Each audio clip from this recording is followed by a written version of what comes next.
Hello sisters family, तो स्वागत है आपका अपने चैनल पर। दोस्तों, वीडियो के स्टार्टिंग में मैं रॉबर्ट कियोसाकी के द्वारा लिखी गई book rich dad poor dad के वो 6 लेसन आपको बताना चाहता हूं, क्योंकि फाइनेंशियल फ्रीडम पाने के लिए वो 6 लेसन जानना बहुत ही ज्यादा जरूरी है। उसके बाद हम लोग बात करेंगे कि फाइनेंशियल फ्रीडम पाने में वो 5 रुकावटें आपकी कौन कौन सी हैं। तो चलिए क्विकली इन 6 लेसन को जल्दी से समझ लेते हैं। पहला है कि अमीर लोग कभी भी पैसे के लिए काम नहीं करते, बल्कि वो हमेशा अपने पैसों से अपने लिए काम करवाते हैं। ये आप तभी कर पाओगे जब आप स्टार्टिंग से अपने संपत्ति वाले कॉलम को लगातार बढ़ाते रहोगे। लग्जरी चीजें खरीदने के जगह आप लगातार एसेट खरीदते रहोगे। सेकंड है कि हमें पैसे की समझ या फिर पैसे की साइकोलॉजी क्यों समझनी चाहिए। देखिए, अगर हमारे पास पैसे की समझ नहीं होगी, फिर हमारे पास चाहे कितना भी पैसा क्यों ना आ जाए, हम दोबारा फिर से कंगाल हो जाएंगे, जैसे कई करोड़ों की लॉटरी जीतने वालों के साथ हुआ है। तीसरा है ऑन योर बिजनेस। ऑथर ने बताया कि लोगों के पास पैसे की तंगी सिर्फ इसलिए रहती है क्योंकि वो अपनी सारी जिंदगी दूसरों के लिए काम करते रहते हैं, वो अपने लिए कभी भी काम नहीं करते। तो अगर आपको पैसे की तंगी से बचना है तो आपको अपना बिजनेस बनाना ही होगा। चौथा है पावर ऑफ कॉर्पोरेशन। देखिए, एक अकेला आदमी अगर 100 फीट गड्ढा खोदे या फिर 100 आदमी मिलकर 1-1 फीट गड्ढा खोदे तो किसमें ज्यादा टाइम और एफर्ट लगेगा, ये तो आप समझ ही सकते हैं। तो इसलिए कॉर्पोरेशन की ताकत बहुत बड़ी होती है, क्योंकि उनमें कई लोगों की पावर एक साथ मिल जाती है। वो आपका टाइम और एफर्ट दोनों ही बचा सकता है। पांचवा है कि अमीर लोग पैसे को हमेशा इन्वेंट करते हैं। सभी बड़े बड़े लोगों ने सिर्फ पैसे को कमाया नहीं, बल्कि पैसे को इन्वेंट किया है, जिसमें अंबानी, अडानी, इलॉन मस्क जैसे लोग आते हैं। और छठा है कि हमेशा सीखने के लिए काम करें, पैसे के लिए नहीं। कई लोगों की ये सोच होती है कि जितना पैसा उतना काम। तो आप पैसे को ना देखकर उस काम को देखिए कि उस काम से मुझे क्या सीखने को मिल रहा है। दोस्तों, ये सब मैंने शॉर्ट में इसलिए बताया क्योंकि इन सब के ऊपर मैं एक डिटेल में वीडियो बना चुका हूँ। अगर आप लोग देखना चाहो तो मैं लिंक नीचे डिस्क्रिप्शन में दे दूंगा, आप वहां से जाकर भी देख सकते हैं। तो चलिए उन 5 चीजों को समझते हैं जो आपके फाइनेंशियल फ्रीडम पाने में सबसे बड़ी रुकावट पैदा करेंगी। पर इससे पहले मैं आपको ऑथर के बारे में थोड़ा सा बता देता हूं। देखिए, इनके असली पिता, जिन्हें वो पुअर डैड कह के बुलाते थे, वो दरअसल काफी पढ़े लिखे और एक गवर्नमेंट स्कूल में टीचर भी थे। और इनके अमीर पिता, जिन्हें वो रिच डैड कह के बुलाते थे, वो दरअसल इनके दोस्त माइक के पिता थे। तो ये 5 चीजें रिच डैड के द्वारा दी गई है जो मैं आज आपको बताने वाला हूँ। देखिए, ऑथर कहते हैं कि अगर आप लोग वो 6 लेसन अच्छी तरीके से समझ भी लेते हैं और आपके अंदर पैसे की समझ आ भी जाती है, तभी आपको फाइनेंशियल फ्रीडम पाने में काफी प्रॉब्लम का सामना करना पड़ेगा। ये 5 मेन रीजन की वजह से आप पैसे की समझ होते हुए भी अपने संपत्ति वाले कॉलम को नहीं बढ़ा पाओगे। तो पहला रीजन है फेयर। देखिए, अपने पैसे का नुकसान ना किसी को भी अच्छा नहीं लगता, पर ऑथर बताते हैं कि इन्वेस्टिंग के फील्ड में वो आज तक किसी ऐसे अमीर आदमी से नहीं मिले जिसने अपने पैसे का नुकसान ना उठाया हो। पर वो ऐसे बहुत से गरीबों से मिले हैं जिन्होंने अपनी एक फूटी कौड़ी भी नहीं गवाई है। पैसे खोने का डर ना हर किसी को होता है, पर प्रॉब्लम डर नहीं, प्रॉब्लम तो ये है कि हम उस डर का सामना किस तरह करते हैं। अगर आपका पैसा खो भी जाता है तो उस कंडीशन से आप किस तरह निपटते हैं। पर दोस्तों, अगर आप लोग रिस्क से बहुत ज्यादा घबराते हो, एकदम ही चिंता में पड़ जाते हो, तो आपको जल्दी से शुरू करना चाहिए। अगर आप लोग कम उम्र से करना शुरू कर देते हो तो आपके लिए अमीर बनना आसान हो जाता है। 20 की उम्र में सेविंग शुरू करने वाले और 30 की उम्र में सेविंग शुरू करने वाले के बीच में बहुत बड़ा गैप होता है, बहुत ही ज्यादा बड़ा। चलिए इसे थोड़ा प्रैक्टिकली समझकर देख लेते हैं। देखिए, 20 से 30 के बीच में सिर्फ 10 साल का फर्क है, पर इस 10 साल में ही जादू छिपा है। अब मान लेते हैं कि आपने बहुत ज्यादा मेहनत करी और अपनी मेहनत के 2 लाख रुपए आपने सेव कर लिए।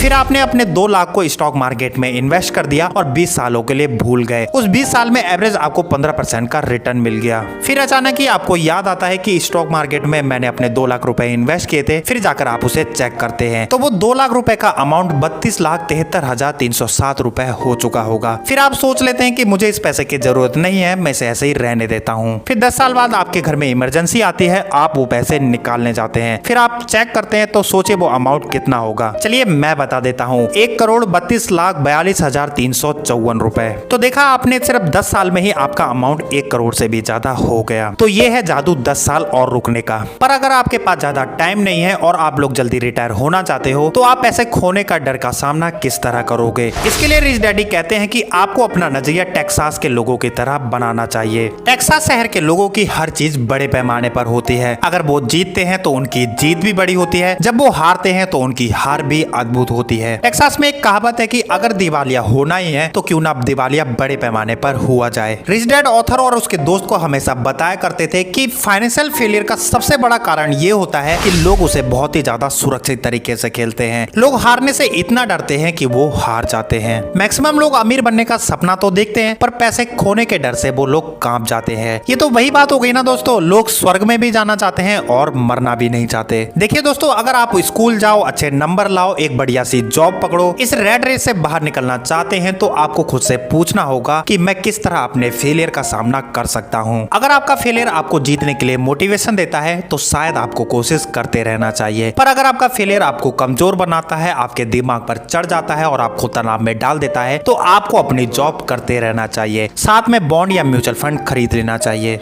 तो सेकंड है हमारा सनकीपन। आप लोगों ने उस छोटे मुर्गे की कहानी तो जरूर सुनी होगी जो खतरा महसूस करते ही ये चिल्लाने लगता है कि आसमान गिर रहा है, आसमान गिर रहा है, और वो अपने बिल में छुप जाता है। हमारे अंदर भी ना वही छोटा मुर्गा कहीं ना कहीं बैठा रहता है। ये तब जागता है जब हमारे थॉट में फेयर और डाउट हावी होने लगते हैं। पता नहीं क्यों ये हमारे मन में डाउट उड़ता है कि यार मैं ज्यादा स्मार्ट नहीं हूँ, मैं ज्यादा अच्छा नहीं हूँ, वो फलाना आदमी तो मुझसे कई ज्यादा बेहतर है। ये हमारे डाउट ना हमें न्यूट्रल बना देते हैं। फिर हम लोग आगे क्या होगा वाला खेल खेलने लग जाते हैं। जैसे मैंने स्टॉक मार्केट में इन्वेस्ट किया और मार्केट अचानक ही क्रैश हो गया तो क्या होगा। मैंने रियल एस्टेट में इन्वेस्ट किया, कहीं वो प्रॉपर्टी डीलर धोखेबाज निकला तो क्या होगा। ये क्या होगा खेल से हम लोग उभर नहीं पाते कि हमारे दोस्त, हमारे फैमिली हमारी कमजोरियों की याद दिलाते हैं। फिर चाहे हमने उनकी सलाह मांगी हो या फिर ना मांगी हो, वो आकर तुमसे कहेंगे कि तुम्हें ऐसा क्यों लगता है कि तुम इसे कर सकते हो, या फिर ये इतना बढ़िया ही है तो सब लोग इसे क्यों नहीं कर रहे। डाउट के ये तीर ना कई बार दोस्तों बहुत ज्यादा तीखे होते हैं, तो इनसे ना जरा बच के रहो। तो चलिए एक छोटी सी कहानी देखते हैं जो ऑथर के साथ हुई। दिसंबर 1996 में ऑथर और उसके दोस्त एक गैस स्टेशन के सामने से गुजर रहे थे। उसके दोस्त ने बताया कि जल्द ही तेल की कीमत बढ़ने वाली है, पर उनका दोस्त ना बहुत ज्यादा चिंता करता था। वो एक छोटा मुर्गा था, उसके हिसाब से आसमान हमेशा गिरने वाला होता था और अक्सर आसमान उसी के सिर पर गिरता। जब वो दोनों घर पहुंचे तो उसने बहुत सी वजह बताई कि कुछ सालों में तेल की कीमत क्यों बढ़ने वाली है। ये सब ऑथर को पहले नहीं पता था। ये सब पता चलने के बाद ऑथर ने एक नई कंपनी खोजना शुरू कर दी, ऐसी कंपनी जिसे उसकी एक्चुअल वैल्यू से कम आंका गया हो। फिर उन्हें एक ऐसी कंपनी मिल गई जो तेल की खोज में थी। ऑथर ने उस कंपनी के 15,000 शेयर खरीद लिए, जिसके एक शेयर की कीमत 65 सेंट थी। 1997 में उस कंपनी ने ऑयल ढूंढ लिया, अब उसके एक शेयर की कीमत $3 हो गई थी और ऑथर के दोस्त के अकॉर्डिंग ऑयल का भाव लगातार बढ़ता रहेगा। जहां ऑथर ने उन सब चीज को एनालाइज किया, वहीं उनके दोस्त ने अपनी आंखें बंद कर ली। एनालाइज करने के बजाय ये छोटे मुर्गे अपने दिमाग को बंद कर लेते हैं। अक्सर लोग उस पर फोकस करते हैं कि मैं क्या नहीं चाहता, जबकि लोगों को उस पर फोकस करना चाहिए कि मैं क्या चाहता हूँ। थर्ड है लेजीनेस। मिस्टर एक्स ना पैसे कमाने के लिए बहुत ज्यादा हार्ड वर्क करता था। वो अपनी पत्नी और बच्चों की सुख सुविधा के लिए काफी मेहनत किया करता था। वो ऑफिस में देर तक काम करता और अपने वीकली ऑफ में भी अपने ऑफिस का काम घर तक ले आता था। पर एक दिन जब वो ऑफिस अपने घर लौटता है तो उसका घर उसे सूना मिलता है। उसके पत्नी और बच्चे उसे छोड़कर चले जाते हैं। उसे पता था कि उसके और उसके पत्नी के बीच में मतभेद है, फिर भी वो अपना रिश्ता मजबूत करने के बजाय वो काम पर ही बिजी रहा। उदास होकर वो अपने काम में लापरवाह हो गया और उसके काम में इतना ज्यादा असर पड़ा कि उसकी नौकरी चली गई। वैसे ही हम में से मैक्सिमम लोग अपनी लाइफ में कई ज्यादा बिजी हैं। उन्हें अपनी संपत्ति की कोई भी परवाह नहीं है। कई लोग तो अपनी हेल्थ की भी परवाह नहीं करते। दोनों चीज का रीजन एक ही है कि वो बिजी है और वो बिजी रहना चाहते हैं, पर पता है वो किसी भी इंपॉर्टेंट चीज का सामना नहीं करना चाहते और यही सबसे बड़ा उनका आलस है। वैसे यहाँ आलस का मतलब ऑथर ने बिजी रहना बताया है। अगर आपको इस लेजीनेस से बचना है तो इसका जवाब है थोड़ा सा लालच। थोड़ा सा लालच आपको किसी भी चीज को पाने के लिए इंस्पायर करता है, क्योंकि अम्मी डैडी भी इस बात से बहुत चिढ़ते थे जब कोई कहता था मैं इसे नहीं खरीद सकता, बल्कि वो हमें बताते थे कि सोचना चाहिए कि मैं इसे कैसे खरीद सकता हूँ। इससे हमारे दिमाग के दरवाजे खुल जाते हैं और हम जवाब ढूंढने में लग जाते हैं। पर पता है सबसे आलसी है हमारा दिमाग होता है। अगर आप सुबह जल्दी उठने का मन भी बना लेंगे और सुबह जल्दी उठ भी जाएंगे, तब आपका दिमाग चुपके से कहेगा बस 10 मिनट और जैसे ही आप उसे 10 मिनट देते हैं वो आपका 2 घंटे खा जाएगा। इसलिए जब भी आप किसी चीज से घबरा रहे हैं और आपके हिसाब से वो चीज आपको करनी चाहिए तो आपको खुद से पूछना चाहिए इसमें मेरे लिए क्या है। थोड़ा सा लालची बनिए, यही आलसपन का सबसे बड़ा इलाज है। पर ज्यादा लालच भी अच्छा नहीं होता, इस बात का भी ध्यान रखना।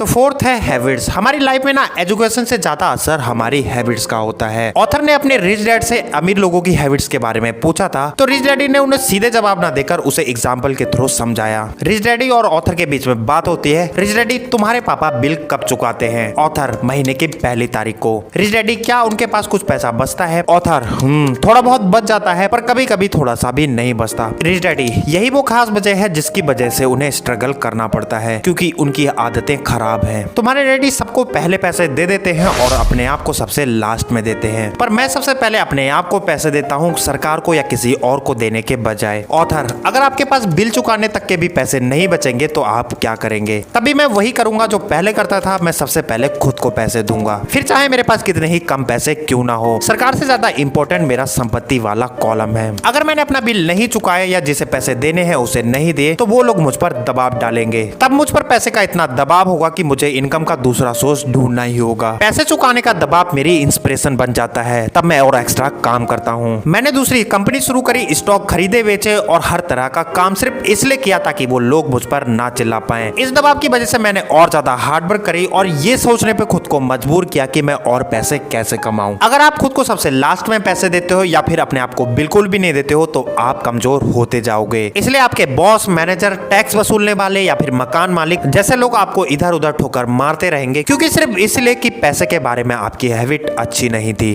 तो फिफ्थ है जिद। जिद ना अहंकार और अज्ञान का मिला जुला रूप है। हम लोग ना जब भी जिद करते हैं अक्सर अपने पैसे गवाते हैं। ऐसा सिर्फ इसलिए क्योंकि हम जब भी जिद करते हैं हम दरअसल ये भरोसा करते हैं कि जो चीज हम नहीं जानते वो ज्यादा इंपॉर्टेंट नहीं है। और कई बार तो जिद हम सिर्फ इसलिए करते हैं ताकि हम अपने अज्ञान को छुपा सके। छोटी छोटी बातों पर हम लोग बहस करते हैं और उस मुद्दे मामले को ना हम अपने जिद की दम पर जीतना चाहते हैं। अगर उस टॉपिक के बारे में हमारी अच्छी खासी नॉलेज नहीं है तब भी हम लगातार झूठ बोलते रहते हैं। जैसे मेरे कई दोस्त हैं जो स्टॉक मार्केट के बारे में कुछ भी नहीं जानते, फिर भी वो अपने नॉलेज के ऊपर एक दूसरे से बहस करते रहते हैं। तो दोस्तों, अगर आपको लगता है कि आप इस फील्ड के बारे में नहीं जानते तो उस फील्ड के एक्सपर्ट से आप सीखने की कोशिश कीजिए या फिर उससे रिलेटेड बुकों को पढ़ना शुरू कर दीजिए। तो दोस्तों, वीडियो अगर अच्छी लगी हो तो वीडियो को जल्दी से लाइक कर दीजिए और अपना ढेर सारा प्यार दिखाओ हमारे चैनल को सब्सक्राइब कर। तो मिलते हैं आपसे नेक्स्ट वीडियो में। खुश रहिए, खुशियां बांटते रहिए।